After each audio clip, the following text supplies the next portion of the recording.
everybody. This is Vince Miller. Thanks so much for joining me for this devotional. We are in our final Devo in the book of Acts. So if you've been with me through the book of Acts, thank you for joining me.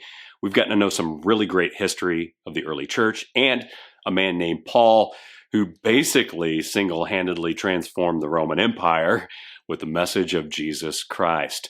Now from here, we're going to jump into about 7 days of devotionals surrounding the theme of Christmas, since it's that time of year. And then after that, into the new year, we're going to begin a new book. I'm going to jump to the Old Testament next, and we are going to be reading the book of Proverbs together for 31 incredible days that I think will launch you into the new year with a lot of wisdom. All right, so stay with me. But for today, Acts 28, verses 24 through 28, here's how it reads. And some were convinced by what he, that's Paul, said, but others disbelieved. And disagreeing among themselves, they departed after Paul made one statement. And here it comes. The Holy Spirit was right in saying to your fathers through Isaiah the prophet, go to this people and say, you will indeed hear, but never understand. You will indeed see, but never perceive.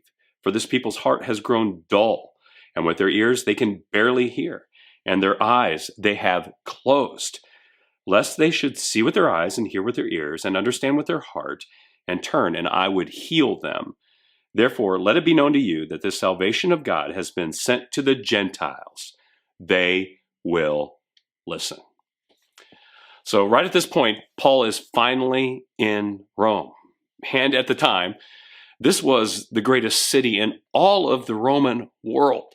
Paul is under house arrest, and he is still teaching, as we see. And we discover that while he never stopped trying to reach his fellow Jews, even at the cost of his own reputation and life, he has now drawn the same conclusion as Isaiah the prophet did, that some of God's people will not listen.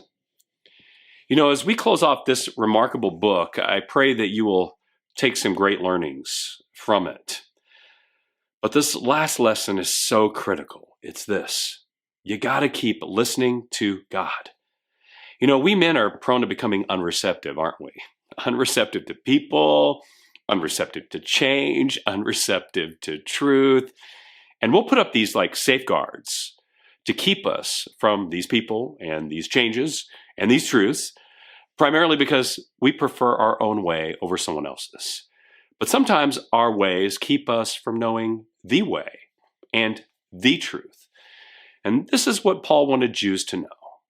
The truth from God, who is a God of all truth.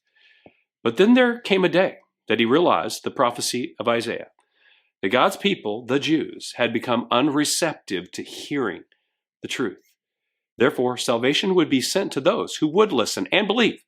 And ironically, it was the people Jews called Gentiles or non-believers that would believe. You know, today this message is still true. The good news of Jesus is for anyone and everyone who will believe. But it's only for those who are receptive to it, to the truth. So my friends, as we close, stay in that receptive place. Listen to God's truth and believe. I love you guys. Thanks for joining me. Be blessed. Merry Christmas, and I'll see you right back here again next time.